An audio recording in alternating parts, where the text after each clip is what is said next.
¿Recuerdan cuando los superhéroes no se lamentaban? Les daban sermones a los criminales y luego esperaban pacientemente la pausa comercial. De 1966 a 1968, Batman se emitió en ABC, transformando los cómics en un caos pop art y la lucha contra el crimen en un espectáculo extravagante. Protagonizada por Adam West como el Batman más serio imaginable, Burt Ward como un Robin infinitamente entusiasta y un elenco rotativo de villanos invitados que, de alguna manera, comprendían la misión. La serie no solo rompió las reglas de la televisión de superhéroes, sino que las ignoró por completo. Este era un mundo donde los puñetazos tenían tipografías, los villanos vivían en habitaciones torcidas y el Batmóvil costaba exactamente $1. Hoy, repasaremos 15 datos curiosos sobre Batman de 1966. No te pierdas el número 1, donde revelaremos cómo Adam West inventó uno de los pasos de baile más parodiados de la historia de la cultura pop unos 10 minutos antes de que lo filmaran. El Joker se negó a afeitarse y Batman lo permitió. Cuando César Romero aceptó interpretar al Joker en la película de Batman de 1966, tenía una condición innegociable. El bigote se quedó. Romero era un galán clásico de Hollywood, celoso de su imagen de galán latino y de su característico bigote. Afeitárselo no era una opción, ni para un payaso, ni para un villano de cómic, ni siquiera para Batman. Así que la producción hizo lo único que podía hacer, lo cubrieron con pintura. Los maquilladores aplicaron una espesa capa de pintura blanca directamente sobre el bigote, con la esperanza de que la iluminación del estudio y las imágenes borrosas de los televisores de los años 60 disimularan las huellas. En cierto modo, funcionó. En los viejos televisores de tubo, el bigote casi desaparecía entre el brillo, pero en las modernas remasterizaciones en Blu-ray, la ilusión se desmorona por completo. Cada pelo es visible, un bigote fantasmal que acecha la sonrisa del Joker. ¡Qué delicia! Se resiste con orgullo a desaparecer, y lo mejor de todo es que a nadie le importa. La serie no volvió a grabar escenas, sino que las aprovechó al máximo. El Joker, un personaje caracterizado por el caos y el mal gusto, ni siquiera se molestaba en afeitarse correctamente. Encajaba a la perfección con el tono, y en cualquier otra serie esto habría sido una pesadilla de producción. Pero en Batman se convirtió en un rasgo distintivo. El cinturón de herramientas fue una broma recurrente. En la película de Batman de 1966, el cinturón de herramientas no tenía nada que ver con el realismo, sino con el compromiso. Concretamente, se comprometieron con la idea de que Batman ya había previsto todos los desastres posibles, incluidos aquellos que los guionistas claramente inventaron 5 minutos antes del rodaje. Sí, el cinturón contenía, como es bien sabido, un repelente de murciélagos para tiburones, porque, obviamente, la mayor amenaza para Gotham eran los criminales aéreos y los grandes tiburones blancos descontrolados, pero eso era solo el plato fuerte. Escondidos en el cinturón había tesoros como pinzas para murciélagos, un matamoscas multiusos e incluso un termo con sopa de letras de murciélagos. Porque nada infunde más miedo a los criminales que saber que Batman tenía un almuerzo caliente preparado por si acaso. Pero para asegurarse de que el chiste funcionara, los guionistas le pusieron la marca del murciélago a todo. Un objeto cualquiera no bastaba, tenía que estar rotulado de forma agresiva. Claro, algunas de estas ideas tenían su origen en los cómics. Batman ya había usado repelente de tiburones en 1958, pero la serie llevó el concepto al extremo. La preparación dejó de ser un superpoder y se convirtió en motivo de burla. Batman no combatía el crimen, sino que se anticipaba a él de forma agresiva. Batman estuvo a punto de tener un aspecto muy diferente. Antes de que Adam West se pusiera la máscara, los productores consideraron seriamente a otro candidato. Lyle Waggoner. No solo estuvo entre los aspirantes, sino que grabó una prueba de cámara completa y estuvo a punto de convertirse en el Caballero Oscuro. Y, sinceramente, Waggoner tenía todo el sentido del mundo. Era alto, guapo, de mandíbula cuadrada. Parecía sacado directamente de una viñeta de cómic. Su versión de Bruce Wayne era seria, heroica y sincera. El problema era que el guión también lo era, y ahí radicaba la gracia. Los productores acabaron dándose cuenta de que la serie no necesitaba un superhéroe tradicional, sino un tipo serio que comprendiera que estaba en medio de la locura del arte pop, y se negara a reconocerlo. Ahí es donde entró Adam West. West no solo interpretó a Batman con seriedad, sino con una seriedad casi burlona. Recitó los diálogos más ridículos imaginables con la calma y autoridad de quien explica las leyes fiscales. No importa, Robin. Este dinero se destina a mejorar las carreteras. Todos debemos poner de nuestra parte. Pura convicción, sin pizca de ironía. Y de repente, el absurdo funcionó. El impulso final vino de un lugar inesperado. Un anuncio de Nestlé Quick. El productor William Dozier vio a West interpretando a un espía al estilo James Bond llamado Capitán Q e inmediatamente lo entendió. West podía parodiar géneros serios sin perder la compostura, y esa era la clave del éxito. En cuanto a Wagoner, la pérdida de Batman no lo detuvo. Se convirtió en un habitual de The Carol Burnett Show durante 7 años, dejando huella en la historia de la comedia de sketches. Y, en un giro inesperado, se unió al universo DC, aunque no en Gotham, como Steve Trevor en Wonder Woman.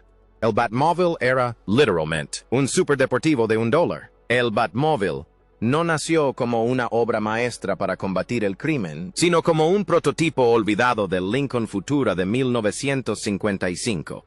Un prototipo experimental que Ford ya no quería, no podía usar y que básicamente había descartado como chatarra con estilo. La leyenda de los autos personalizados. George Barris lo compró por exactamente $1 y entonces cundió el pánico. Barris originalmente quería construir un batimóvil desde cero, pero el estudio le dio un plazo brutal. 3 semanas. 21 días para crear un auto de superhéroe para un programa de televisión que ni siquiera se había emitido todavía. Empezar de cero no era una opción, así que Barris echó un vistazo a las enormes aletas y la cabina de burbuja del Futura y decidió darle un toque extravagante. El resultado de esa locura se convirtió en uno de los vehículos más reconocibles de la historia de la televisión. Con su pintura negra azabache, detalles rojos y todo con temática de murciélagos, el Batmóvil parecía rápido, pero no lo era en absoluto. Gracias a su pesada carrocería de acero, el sobrecalentamiento constante y la tendencia a reventar las ruedas, el coche alcanzaba una velocidad máxima segura de unos 72 kilómetros por hora. Las persecuciones a alta velocidad eran en su mayoría trucos de cámara, edición y Adam West fingiendo que el Batmóvil podía escapar del tráfico. Aún así, nada de eso importaba. El Batmóvil no necesitaba velocidad, tenía presencia. Definió la estética de la serie y se volvió tan legendario como el propio traje de Batman. Los villanos fueron representados literalmente de forma torcida. El bien y el mal en esta serie no se definían por los diálogos ni por el vestuario, sino por la geometría. Cuando la cámara se inclinaba repentinamente como si se hubiera tomado demasiados martinis, eso solo significaba una cosa, el escondite del villano. Estos planos inclinados exagerados, conocidos como ángulos holandeses, no eran un truco cinematográfico sutil, sino chistes visuales de padre. Los villanos eran corruptos, así que la serie literalmente los filmaba torcidos. La metáfora no aportaba nada nuevo, y la regla era inquebrantable. La mansión Wayne se mantuvo perfectamente nivelada. El departamento de policía de Gotham City permanecía recto como una flecha, pero en cuanto se mostraba una guarida repleta de accesorios gigantescos, secuaces con códigos de color, y un genio criminal con un atuendo temático. La cámara se inclinaba tanto que prácticamente necesitaba un cinturón de seguridad. Los ángulos tampoco eran aleatorios.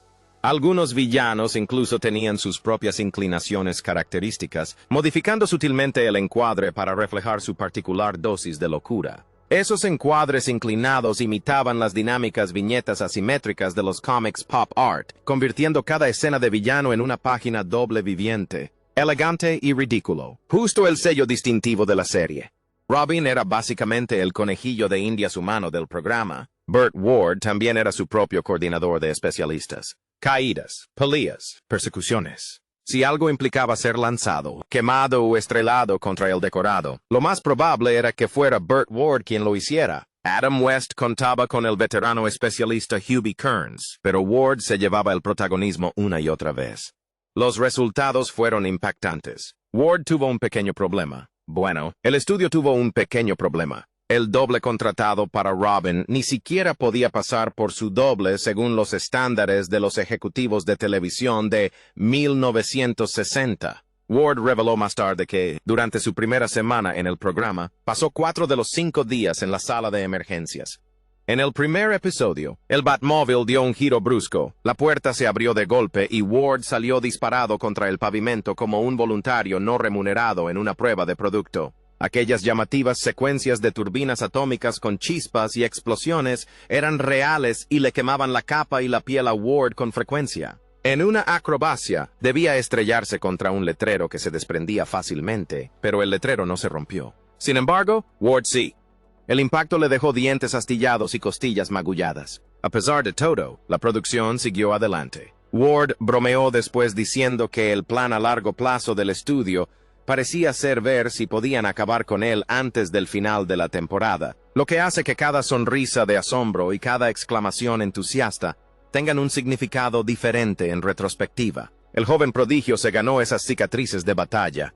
El acertijo casi desapareció por un cheque. Frank Gorshin fue el dueño del acertijo en la serie de Batman de 1966. ¿Cómo lo logró? Era nervioso, maniático y se reía como un hombre que se había tomado 6 cafés expreso y luego había descubierto el crimen. Se convirtió instantáneamente en uno de los villanos más populares de la serie y en una de las principales razones por las que el público seguía viéndola. Así que, tras la primera temporada, el agente de Gorshin hizo lo que suelen hacer los agentes. Pidió más dinero. Al parecer, un aumento de $3,500 a $5,000 por aparición. En lugar de ceder, el programa optó por una estrategia audaz. Tomaron un guión escrito para Enigma y lo adaptaron a toda prisa para crear un nuevo villano llamado El Enigma, interpretado por Maurice Evans. Los mismos acertijos, la misma energía, la misma idea, solo que con un nombre diferente. Los espectadores no se dejaron engañar. La audiencia bajó y los fans se quejaron.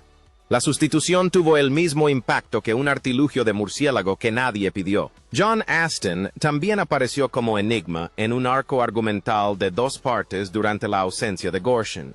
Y luego hablaremos del dinero que les quitaste a los pobres y necesitados. ¿Niño Maravilla? Porque tú y tu amigo, que fue nombrado ayudante del sheriff, me verán salir de aquí. Al final, la realidad se impuso.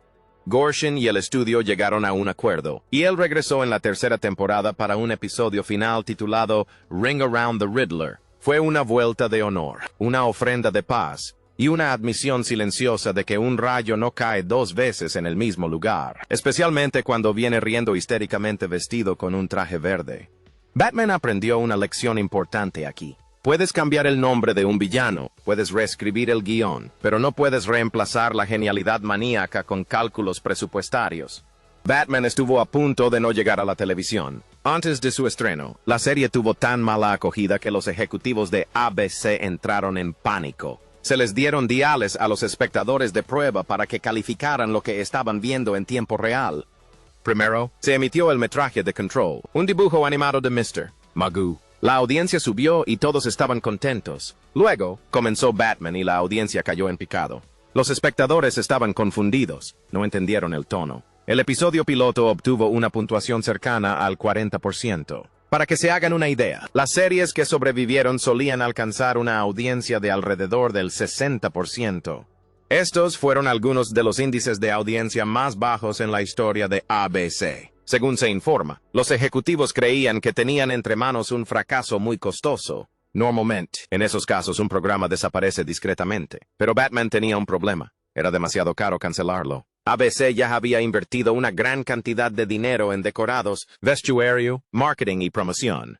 Cancelar el programa por completo habría significado asumir todas las pérdidas. Así que, en lugar de suspenderlo, la cadena hizo lo único que quedaba. Lo emitieron y esperaron lo mejor. Llegó el 12 de enero de 1966 y todo cambió. Una vez que el público vio a Batman en su contexto, con la promoción adecuada y comprendiendo que era intencionadamente ridículo, el programa se convirtió en un éxito rotundo.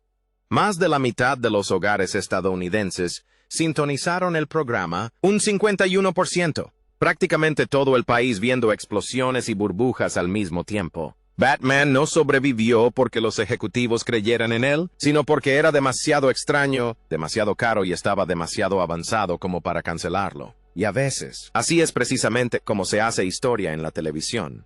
Batgirl fue añadida para revitalizar a Batman. Para 1967, la Batmanía comenzaba a perder fuerza y ABC se ponía nerviosa. Batman seguía siendo ruidoso, colorido y ridículo, pero el fenómeno cultural que antes paralizaba a Estados Unidos a mitad de semana se estaba desvaneciendo. La cadena dejó claro que debían cambiar algo o cancelarlo todo, así que los productores recurrieron a una solución televisiva clásica: añadir a Batgirl.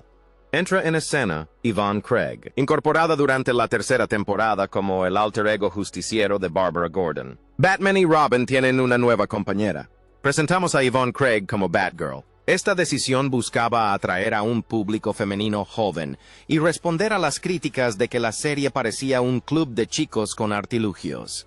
Era inteligente, capaz, independiente y se la presentaba explícitamente como un modelo femenino positivo. Para convencer a los productores, incluso grabaron una presentación especial de 8 minutos para los ejecutivos de ABC, demostrando que Batgirl podía trabajar junto a Batman y Robin. La propuesta tuvo éxito y la serie fue renovada para una última temporada, pero la ironía televisiva se hizo presente de inmediato. Si bien la intención era atraer a las chicas, el elegante traje morado de Batgirl, sus entradas en motocicleta y la gracia atlética de Craig, al fin y al cabo, era bailarina de ballet, tuvieron un efecto completamente diferente. La audiencia masculina se disparó. Los padres se quedaron pegados a la pantalla. La cadena dejó de hacer tantas preguntas. Batgirl no salvó a Batman para siempre, pero sí demostró una cosa: que a veces los trucos televisivos funcionan, aunque nunca por las razones que se habían planeado. Esos estallidos de sonido eran un caos cuidadosamente orquestado. Esas coloridas palabras de lucha que salpicaban la pantalla estaban meticulosamente seleccionadas, contadas y rotadas como un vestuario de diseño para puños. El programa utilizaba más de 80 onomatopeyas gráficas únicas. Pow y Zap eran los recursos infalibles, pero los guionistas y editores intercalaban sonidos extraños y únicos solo para mantener la rareza. Las palabras existían por una razón muy práctica. ABC temía que las escenas de lucha fueran demasiado violentas para los niños. Así que, en lugar de eliminar la acción, la serie la cubrió con efectos de sonido propios de los cómics. De repente, los golpes dejaron de ser golpes y se convirtieron en arte pop. Violencia, pero con un toque didáctico. Los colores tampoco fueron casuales. Los rojos, amarillos y azules brillantes reflejaban la explosión del arte pop de mediados de los 60, evocando la estética de artistas como Roy Lichtenstein y Andy Warhol. Cada pelea se convertía en una viñeta de cómic en movimiento, con un volumen tan alto que distraía del hecho de que Batman y Robin claramente no golpeaban a nadie. Estos efectos gráficos se añadieron en la postproducción. Adam West y Burt Ward tuvieron que dar golpes al aire, calculando a la perfección el momento de sus puñetazos y reacciones, confiando en que los editores colocarían el golpe adecuado en el lugar preciso más tarde. Todos los villanos invitados cobraban exactamente lo mismo. En la película de Batman de 1966, la fama no se traducía en un sueldo mayor. Si te anunciaban como villano invitado especial, tu tarifa era fija. Con Batman y Robin de vacaciones, Chandel se ríe. Punto. El trato era sencillo. A los villanos invitados se les pagaban $1,250 por episodio de media hora. Como Batman casi siempre mantenía a sus villanos en vilo durante el final de temporada, eso significaba un total de $2,500 por cada historia completa de 2 partes. El mismo dinero, el mismo contrato, sin negociaciones. Y aquí viene lo más sorprendente. Esa tarifa fija se aplicaba tanto a actores de reparto como a auténticas leyendas. Vincent Price, Liberace y Eli Wallach cobraban exactamente lo mismo por enfrentarse al dúo dinámico. Nominados al Oscar, estrellas de la música clásica y actores de cine de prestigio recibían el mismo sueldo en cuanto entraban en Gotham. La uniformidad era intencionada. Los productores querían que los villanos rotaran constantemente, no que el programa se viera afectado por exigencias salariales. Si querías participar, aceptabas el sueldo, te ponías el disfraz y te comprometías con el papel. Podías conquistar Gotham, pero no el contrato. El narrador era el productor todo el tiempo. Ese narrador de Batman que sonaba como si el mundo se fuera a acabar cada 30 segundos. ¿Habrá logrado el diabólico señor? ¿Frío burlar al dúo dinámico después de todo? Y no era un locutor sobrepagado exagerando, era el que firmaba los cheques. El productor ejecutivo William Dozier no pudo encontrar un narrador que diera con el tono exacto que quería. Hizo audiciones a actores de voz profesionales, voces potentes con credenciales serias, y todos eran técnicamente excelentes, solo que ese era el problema. Según Dozier, eran demasiado buenos. Su famosa frase fue que ninguno de ellos podía hacerlo bien porque no soportaban ser tan malos, así que lo hizo él mismo. Dozier se colocó tras el micrófono y narró la historia con un estilo exagerado y frenético, tratando cada escena como una emergencia nacional. ¿Es este el espantoso final de nuestro dúo dinámico? Las respuestas mañana por la noche, a la misma hora y en el mismo canal. Incluso usó un nombre falso, Desmond Doomsday, para mantener el secreto. Ese seudónimo apareció en el álbum de la banda sonora de Batman y en las notas internas de producción, mientras Dozier fingía no tener nada que ver. Y Dozier no se detuvo ahí. Utilizó exactamente el mismo estilo de narración en El Avispón Verde. Locke, como es bien sabido, contribuyó a que Bruce Lee se convirtiera en una figura muy conocida en Estados Unidos. La misma voz, la misma intensidad, la misma urgencia trepidante. El hombre que no encontraba a nadie dispuesto a sonar tan ridículo a propósito, se convirtió en la voz de Gotham. Robin improvisaba las frases sobre la marcha. Esos legendarios arrebatos de santo lo que sea surgieron en la sala de guionistas. El formato era simple. Algo malo sucedía. Batman mantenía la calma y Robin perdía la cabeza con un santo insertar sustantivo absurdo aquí. ¡Santo cenicero! ¡Santo papel matamoscas! Pero, si bien los guionistas inventaron el chiste, Burt Ward lo llevó al extremo. Lo animaron a improvisar sus propias variaciones en el plató, inventando cualquier cosa que sonara tonta, limpia y memorable, siempre y cuando encajara con un joven prodigio que intentaba asimilar el peligro a toda velocidad. Así fue como la serie nos regaló joyas como raviolis sagrados, agujero sagrado en una rosquilla, y un desfile de referencias cada vez más disparatadas sobre comida, matemáticas y vocabulario. Algunas frases estaban guionizadas, pero muchas eran improvisaciones de Ward justo antes de que empezara a grabar. Esta mezcla mantenía la frescura de los diálogos. A veces, el propio Ward no tenía ni idea de lo que iba a decir hasta que lo pronunciaba. Se convirtió en uno de los gags recurrentes más efectivos de la serie. Batman se mantenía sereno, los villanos tramaban sus planes, y Robin convertía cada crisis en un espectáculo verbal explosivo, mitad escrito y mitad improvisado. NBC quería salvar a Batman hasta que alguien demoliera la Batcueva. Después de que ABC cancelara la serie en 1968, la serie aún no había muerto del todo. Tras bambalinas, existía la esperanza de que otra cadena la rescatara, y por un breve y hermoso momento, NBC parecía dispuesta a convertirse en heroína. Entonces, la Batcueva desapareció. Tras la cancelación, los productores hicieron lo que suelen hacer los estudios cuando dan por hecho que una serie ha terminado definitivamente. Esperaron un poco. Al no recibir ninguna oferta inmediata para retomarla, tomaron una decisión drástica. Los decorados fueron demolidos, arrasados con excavadoras. La Batcueva, la mansión Wayne, todo quedó reducido a escombros. 2 semanas después, NBC intervino oficialmente. Sí, 2 semanas.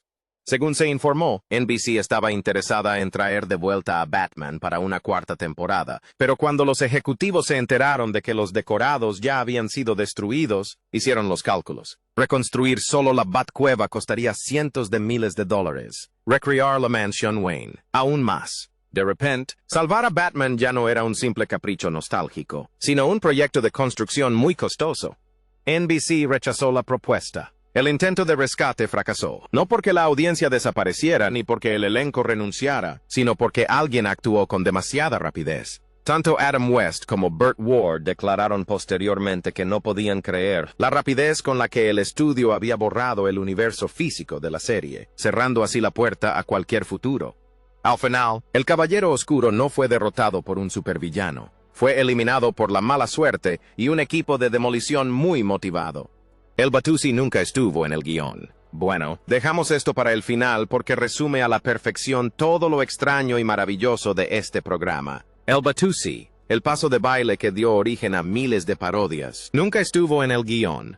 Ningún guionista lo propuso, ningún coreógrafo lo ideó. Adam West se lo inventó todo, al parecer unos 10 minutos antes de rodar la escena. Según West, la inspiración provino de fotos de revistas y de cosas que había visto hacer a la gente en los clubes. Durante los ensayos, empezó a experimentar con movimientos exagerados y desequilibrados, con los brazos en alto y los dedos enmarcando su rostro, como una especie de bailarina go-go enmascarada que se había desviado del buen camino y se había convertido en justiciera. Los productores podrían haberlo cancelado, pero en vez de eso, lo dejaron cocinar. El nombre era un juego de palabras con Watusi, un baile popular de los años 60, lo que hizo que el chiste funcionara aún mejor. El público lo entendió enseguida. Ahí estaba el mejor detective del mundo, impasible y completamente serio, haciendo pasos de baile como si se hubiera colado en la fiesta equivocada y se negara a irse.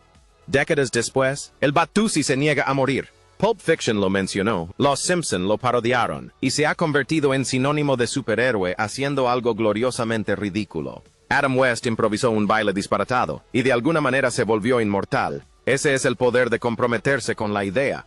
Y aquí lo tienen, 15 datos curiosos y sorprendentes sobre Batman de 1966. ¿Cuál les sorprendió más? Déjenlo en los comentarios y no olviden suscribirse y compartir esto con algún amigo fan del Caballero Oscuro. Hasta la próxima.